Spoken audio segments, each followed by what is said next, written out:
السلام علیکم پیارے بچوں، آج ہم ترکیب نحوی پڑھیں گے۔ ترکیب نحوی کیا ہوتا ہے؟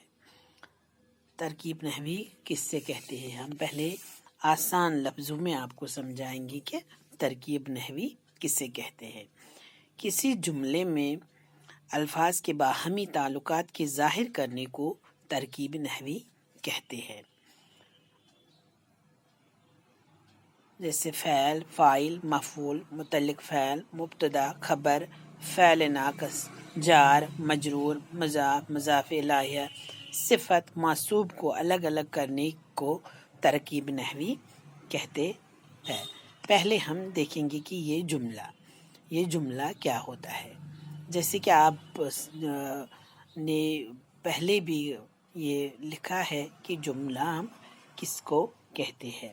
ہم جملے کی وضاحت کریں گے پہلے کہ ایک لفظ جو باہمی تعلقات کو ظاہر کرتا ہے تو اس کو ہم ترکیب نحوی کہتے ہیں۔ جملہ لفظوں کا وہ مجموعہ ہے جس سے ہم حروف کو آپس میں ملتے ہیں تو ایک لفظ بناتے ہیں، اور یہی لفظ جو آپس میں ملتے ہیں، آپس میں جوڑتے جاتے ہیں تو ایک جملہ بنتا ہے۔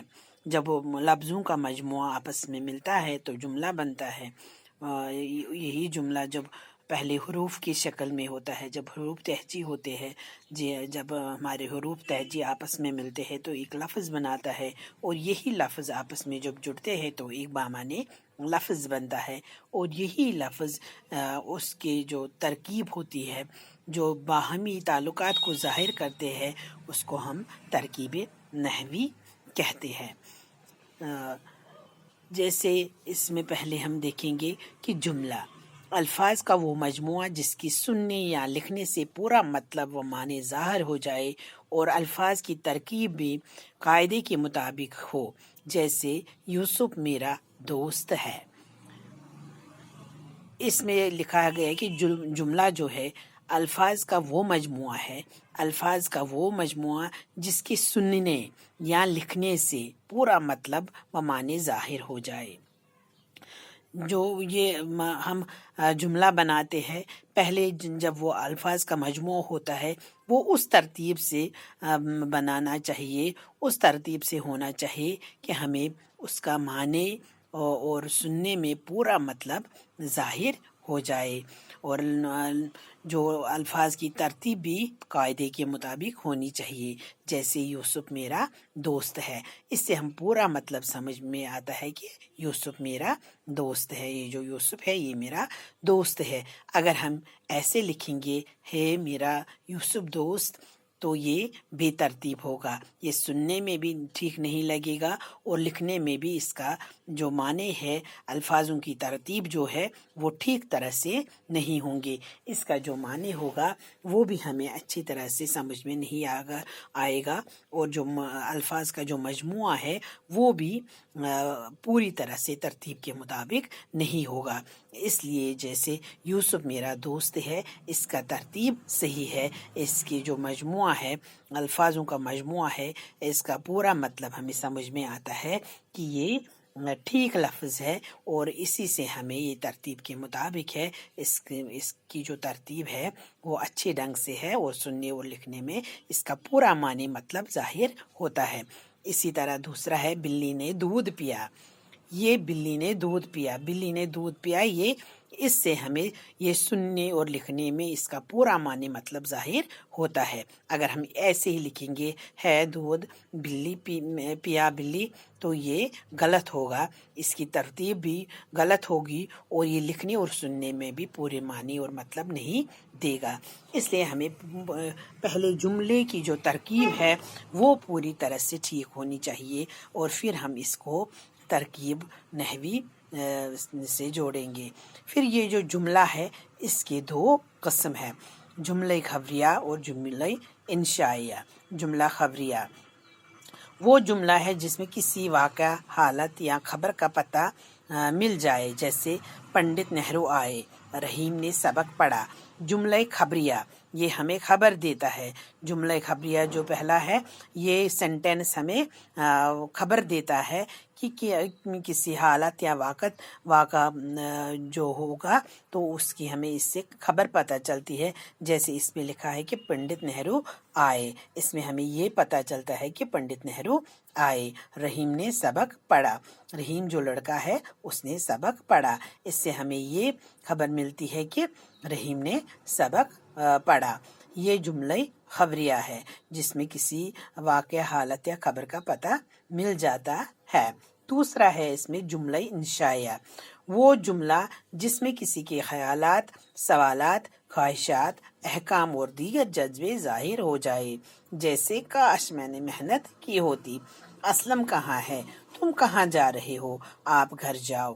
جملہ انشائیہ وہ جملہ ہے جس میں کسی کے خیالات، ٹھیک ہے بچوں، کسی کے خیالات، یہ یاد رکھنا جملے خبریہ میں وہ جملہ جس میں کسی واقع، حالات یا خبر کا پتہ چل جائے. اور جملہ انشاء میں کسی کے خیالات، سوالات، خواہشات اور احکام اور دیگر جذبے ظاہر ہو.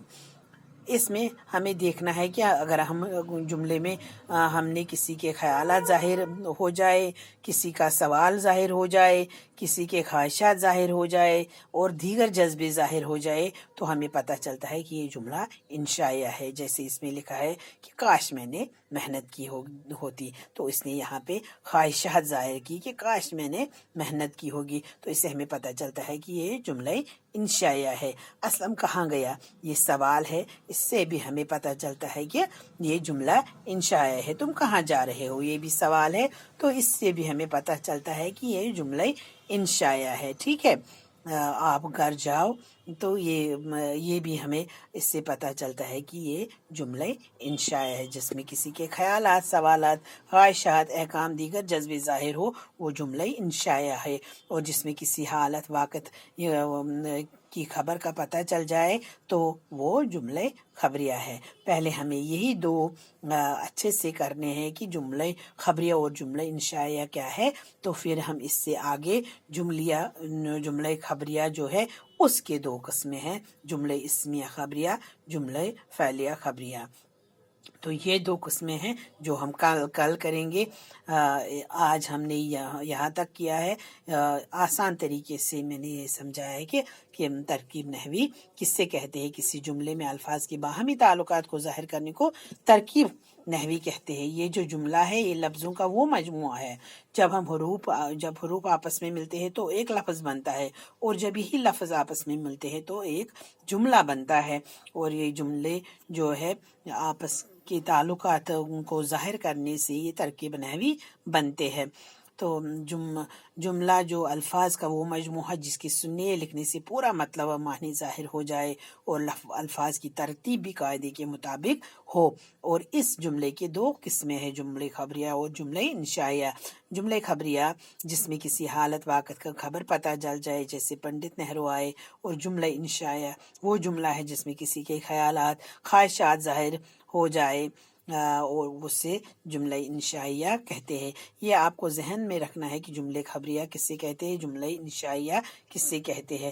پہلے آپ کو جب جملہ اچھے سے سمجھ میں آ جائے گا کہ اس میں ترتیب کیسے ہونی چاہیے، تو پھر آپ اچھی طریقے سے ترکیب نحوی کرو گے. ٹھیک ہے بچوں، باقی ہم انشاءاللہ کریں گے. آج اتنا ہی.